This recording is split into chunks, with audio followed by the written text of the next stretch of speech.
Monsieur le gouverneur, bonjour. Bonjour. Monsieur le gouverneur, Xavier Aubert,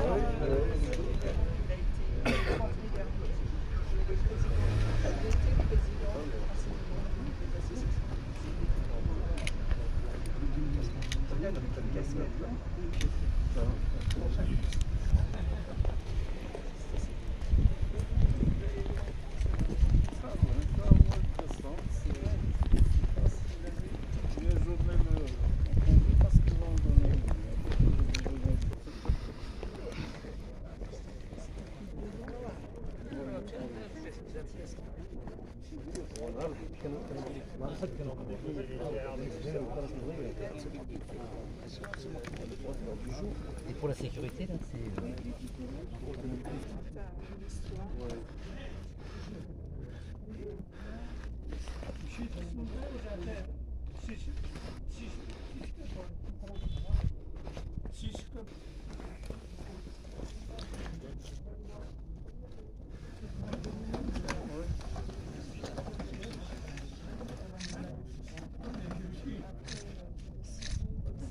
De la Grande Guerre a marqué les consciences et imprégné les mémoires. Événement qui transcende le temps et franchit les générations. Nul besoin d'ajouter une année ou un millésime, ce jour et ce mois ont intégré depuis plus d'un siècle notre patrimoine commun. À la 11e heure du 11e jour du 11e mois, après 4 interminables années, le canon s'est tu, la fureur s'est calmée. Le dernier mort, le dernier tir, la dernière détonation. Depuis Compiègne, où l'armistice a été signé à l'aube, jusqu'au front, du premier des clairons à tous les clochers de France, de l'esplanade de chaque ville à la moindre place de village. Une déferlante de soulagement, un soupir de délivrance ont traversé l'Europe et probablement le monde entier. Derrière l'allégresse, partout le deuil, les blessures inguérissables, les ruines matérielles, morales et humaines qui se sont installées pour longtemps. Le monde est traversé par la sourde évidence que rien ne sera plus jamais comme avant. En ce jour, nous nous souvenons de ceux qui se sont battus pour la France entre 1914 et 1918, de ceux tombés au champ d'honneur sur tous les fronts d'Orient et d'Occident. Quels rêves poursuivaient-ils, ces hommes venus d'un autre continent pour se joindre à l'un des conflits les plus meurtriers du XXe siècle? Quelle soif de reconnaissance, de désir d'aventure, de partage de valeurs pour affronter les obus, le gaz moutarde, le froid, la faim, la peur et le souvenir de l'autre resté au pays.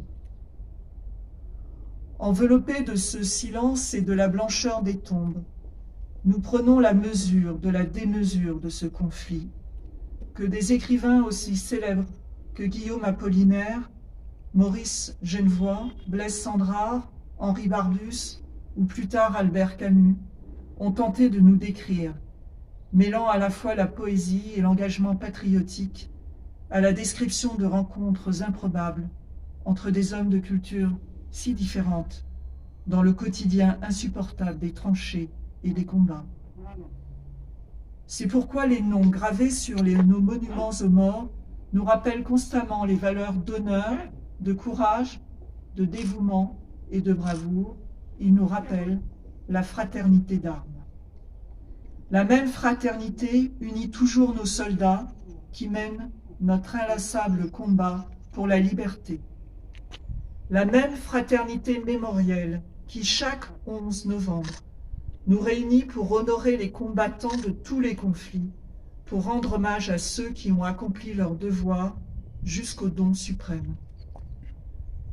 De très nombreuses nations ont perdu trop d'hommes. Je cite en particulier ces 40 000 soldats marocains engagés dans cette folie dont 11 000 ne reviendront pas. Beaucoup d'autres nations y ont perdu trop d'hommes, et je ne peux pas oublier ces hommes des pays d'Afrique subsaharienne. J'ai aujourd'hui une pensée particulière pour les 7 militaires français morts pour la France depuis 1 an, sans oublier ceux des pays alliés et amis, dont les engagements les conduisent à livrer les mêmes combats. Aujourd'hui, dans un même mouvement, la France reconnaissante fait cortège au cercueil d'Hubert Germain, jusqu'à la crypte du mémorial de la France combattante au Mont Valérien. Selon la volonté du général de Gaulle, l'ultime compagnon de la libération y reposera. Dernier dans la mort, parmi les premiers de 1940, Hubert Germain est le porte-étendard des 1038 illustres qui ont tant fait pour l'idéal de liberté. La flamme des compagnons s'est éteinte, mais nous sommes les dépositaires de ces braises ardentes. Entretenons-les sans cesse, ravivons-les inlassablement, en honorant ceux qui donnent leur vie pour la paix, ceux qui la servent avec dévouement et courage. Car il nous appartient, à notre jeunesse, et à tous, à nous, pris individuellement et collectivement, de ne rien céder de ce que nos aïeux ont conquis afin d'être dignes de leur combat. C'est en effet en nous souvenant des sacrifices qu'ils ont consentis que nos valeurs triompheront afin que nous puissions les transmettre à notre tour aux générations futures. Je vous remercie. Je vais épeler les noms des 7 soldats morts pour la France depuis le dernier mois de novembre 2020. Colonel Sébastien Botta, commandement de la défense aérienne et des opérations aériennes, mort pour la France en Égypte le 12 novembre 2020.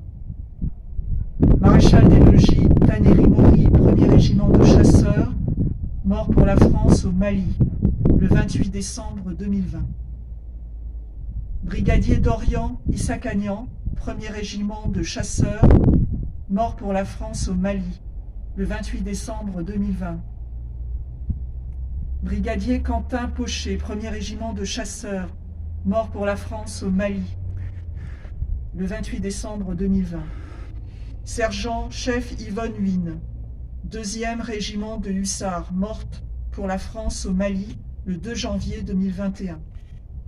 Brigadier-chef Loïc Risser, 2e régiment de hussards, mort pour la France au Mali le 2 janvier 2021. Sergent Maxime Blasco, 7e bataillon de chasseurs alpins, mort pour la France au Mali le 24 septembre 2021.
Il fallait tourner.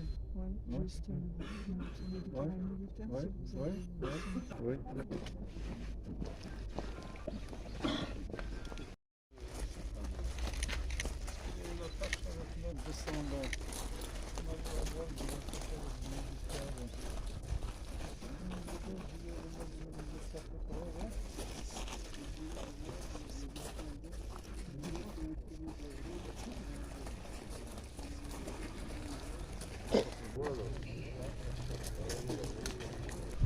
L'important, c'est de pas l'aspect de migration clandestine, les gens qui sont sacrifiés pour les jeunes. Il y avait une prise de conscience. Donc ils voulaient justement organiser pour les descendants des voyages organisés en Belgique. Voilà, donc il m'a visité.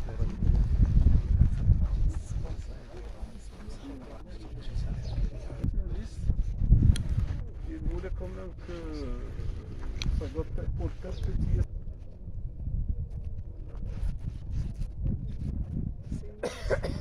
Oui, c'est.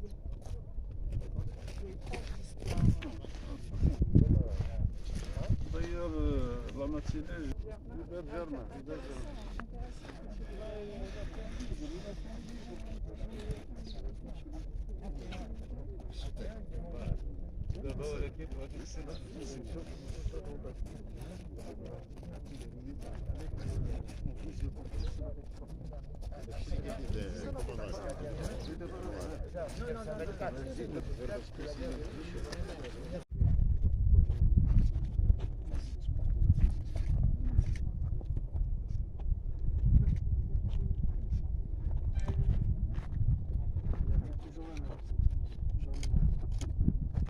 Sur Meknès, la semaine prochaine, parce qu'il y a un spectacle aussi. Ouais. Novembre, comme chaque année, depuis maintenant presque un siècle, nous célébrons la cérémonie de l'armistice du 11 novembre qui a vu la fin de la Première Guerre mondiale, mais c'est aussi l'occasion, comme je le rappelais dans mon discours, d'avoir la mémoire de tous les combattants morts pour la France dans tous les conflits sur les fronts d'Orient et d'Occident, et parmi lesquels un grand nombre de Marocains ont participé. Il y avait ici un ancien combattant qui a combattu à Dien Bien Phu au Vietnam, à l'époque en Indochine. Donc c'est notre responsabilité en tant que représentant de la France, en tant que consul de France à Fès, de faire vivre cette mémoire de tous les morts sur les conflits d'Orient et d'Occident. Voilà. Et ici derrière moi vous avez donc le cimetière de Meknès, de nombreuses tombes qui sont aussi des tranches d'histoire parce que elles reflètent une partie aussi de l'histoire franco-marocaine à travers ces personnes, ces morts. Et c'est toujours un côté très touchant et très émouvant. Merci.